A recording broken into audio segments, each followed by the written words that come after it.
लेकिन 21 साल के हरीश की आंखों से नींद कोसों दूर थी। वो इधर उधर करवटें बदल रहा था और काम्या के बारे में सोच रहा था।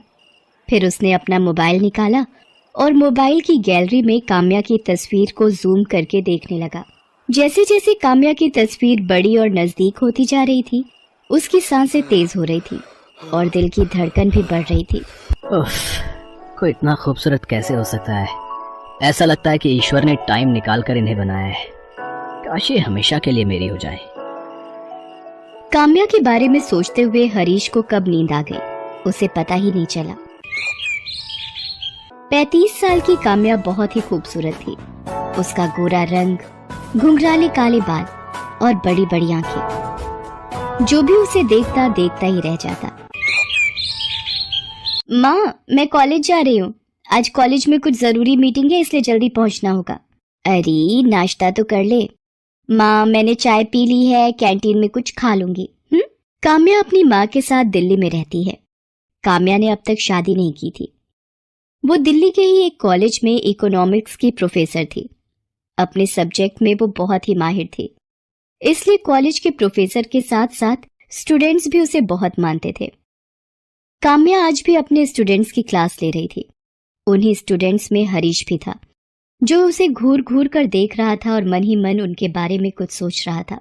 इकोनॉमिक्स जैसे बोरिंग सब्जेक्ट्स को भी काम्या मैम कितना इंटरेस्टिंग बना देती हैं। ये खुद भी तो इतनी इंटरेस्टिंग है कि इनसे पीछा छुड़ाना मुश्किल हो जाता है। हरीश काम्या मैम के ख्यालों में खोया हुआ था। तभी काम्या ने उससे एक सवाल पूछा। अब हरीश का ध्यान उनकी पढ़ाई पर रहता तब तो वो जवाब देता। उसका ध्यान तो काम्या मैम पर था। हरीश, क्या बात है, तुम्हारा ध्यान कहाँ रहता है? मैं जब भी तुमसे कोई सवाल पूछती हूँ तुम इधर उधर देखने लगते हो। वो मैम, मैं इधर उधर नहीं देख रहा था, मैं तो आपको ही देख रहा था। आपसे नजर हटती ही कहाँ है मैम। उसके ऐसा कहते ही पूरी क्लास हंस पड़ी। हरीश, ये तुम क्या कह रहे हो? मैम की डांट सुनते ही हरीश को अपनी गलती का एहसास हुआ और उसने अपनी बात को बदलते हुए कहा, सॉरी मैम, मेरा मतलब वो नहीं था। मैं तो ये कहना चाह रहा था कि आप इतना अच्छा पढ़ाती हैं कि कोई कहीं और कैसे ध्यान दे सकता है। अच्छा ठीक है, तो फिर मेरे सवाल का जवाब दो। उसी दिन की बात है। लंच का समय खत्म हो गया था। हरीश स्टाफ रूम के बाहर काम्या मैम का ही इंतजार कर रहा था। जैसे ही मैम स्टाफ रूम से निकलकर दूसरे क्लास की ओर बढ़ी, पीछे से हरीश ने उन्हें टोकते हुए कहा, एक्सक्यूज मी मैम। हरीश, तुम यहाँ? तुम्हें तो अपनी क्लास में होना चाहिए। मैम, वो मुझे आपसे कुछ बात करनी थी। मुझसे? हाँ बोलो, क्या बात है? उसके बाद हरीश ने डरते डरते धीमे से काम्या मैम से कहा, मैम, मैं आपसे ट्यूशन पढ़ना चाहता हूँ। ट्यूशन? पर मैं तो ट्यूशन नहीं पढ़ाती। तुम्हें कोई भी प्रॉब्लम है तो तुम मुझसे यहीं पूछ लो, मैं उसका सलूशन दे दूंगी। सॉरी मैम, लेकिन यहाँ इतने सारे स्टूडेंट्स होते हैं कि मैं पूछ ही नहीं पाता, और कभी कभी तो लगता है कि कहीं मेरे किसी क्वेश्चन पर वो हंस ना दें। अरे ये क्या बात हुई? क्वेश्चन पूछने पर कोई क्यों हंसेगा? जितनी मर्जी है और सब्जेक्ट से रिलेटेड जो भी सवाल है तुम पूछो। एक बार नहीं, बार बार पूछो, लेकिन ट्यूशन के लिए मुझसे मत कहो। लेकिन हरीश अपनी जिद पर अड़ा रहा और काम्या को इमोशनली ब्लैकमेल करने लगा। मैम, मेरा इकोनॉमिक्स बहुत ही कमजोर है। मुझे लगता है कि मैं इसमें फेल हो जाऊंगा। अगर मैं फेल हो गया तो पूरे कॉलेज और घर वालों के सामने मेरी नाक कट जाएगी। मैम, मेरे पापा किसान हैं। बहुत ही मेहनत से वो मुझे और मेरी बहन को कॉलेज में पढ़ा रहे हैं। उन्हें हम दोनों से बहुत सारी उम्मीदें हैं। अगर मैं फेल हो गया तो वो टूट जाएंगे मैम। ये कहते हुए हरीश रोने लगा। हालांकि उसके आंसू घड़ियाली थे और वो किसी तरह काम्या के घर जाना चाहता था ताकि वो काम्या मैम के साथ अकेले में कुछ समय बिता सके, उन्हें देख सके, उन्हें महसूस कर सके और एक दिन अपने दिल की बात उनसे कह सके। लेकिन काम्या को इस बात का कहाँ पता था। उसके लिए तो हरीश भी बाकी स्टूडेंट्स की तरह ही था। आखिरकार काम्या ने उसे 1 घंटे घर पर ट्यूशन देने की बात कही। साथ ही ये भी कहा कि हरीश, तुम ये बात किसी और स्टूडेंट को मत बताना कि मैं तुम्हें ट्यूशन दे रही हूँ, क्योंकि मैं पर्सनली ट्यूशन के बहुत ही खिलाफ हूँ। भला ये बात हरीश किसी को क्यों बताता। हरीश अगले दिन से ही काम्या मैम के घर ट्यूशन पढ़ने जाने लगा। हरीश को काम्या के घर जाते हुए 1 हफ्ते हो गए थे।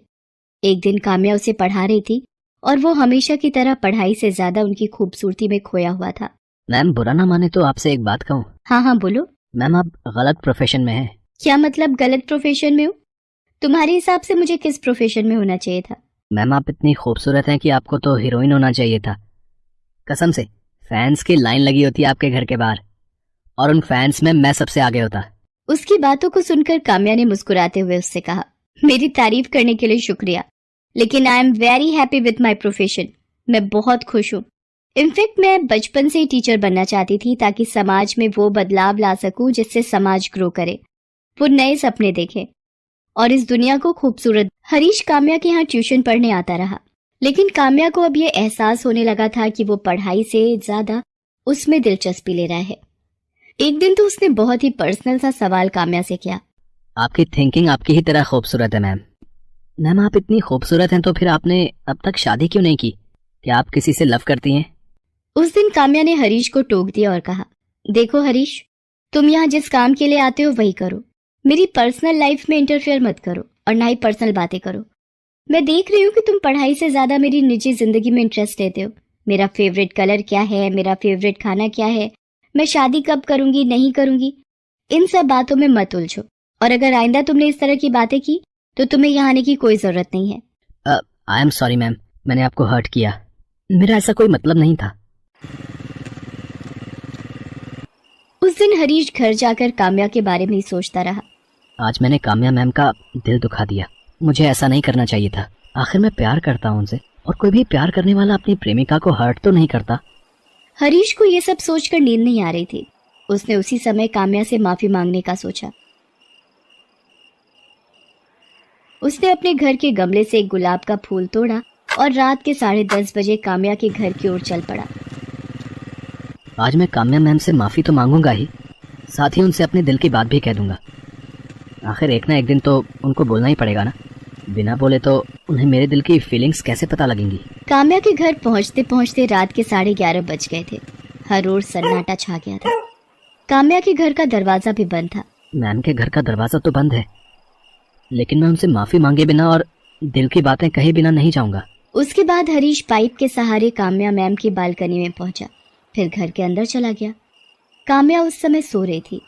हरीश मैम को देखने लगा। मैम सोए हुए में भी कितनी खूबसूरत लग रही हैं। ऐसा लग रहा है कि मैं इन्हें गले लगा लूं। हरीश मैम की तरफ बढ़ने लगा। तभी हरीश के मोबाइल की रिंग बजी। जब तक वो अपने फोन को साइलेंट मोड में करता, रिंग की आवाज से काम्या की नींद खुल गई। उसने अपने सामने हरीश को देखा तो वो बहुत डर गई। हरीश, तुम यहाँ और इस वक्त? तुम अंदर कैसे आए? मैम मैं आपसे माफी मांगने आया हूँ।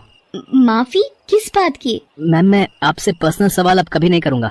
ये कहने के लिए तुम इतनी रात को और इस तरह मेरे घर आए हो? ये कहकर हरीश ने गुलाब का फूल काम्या की ओर बढ़ाते हुए कहा, आई लव यू मैम। मैं आपसे बहुत प्यार करता हूँ। मैं आपके बिना नहीं रह सकता। मुझे हर पल, हर सेकंड, हर जगह आप दिखाई देती है ma'am. I really love you ma'am. ये सब क्या बकवास है हरीश? तुम होश में तो हो? तुम्हें पता है तुम क्या कह रहे हो? ये कहकर हरीश काम्या की ओर एक बार फिर से बढ़ा। Stop, I said stop. जहाँ खड़े हो वहीं खड़े रहो, नहीं तो अभी मैं पुलिस को बुलाऊंगी और तुम्हें जेल भिजवा दूंगी। एक ही सेकंड में सारी आशिकी बाहर आ जाएगी। ये आप क्या कह रही हैं मैम? किसी को प्यार करना कोई गुनाह तो नहीं है। देखिए, पुलिस को मत बुलाइए।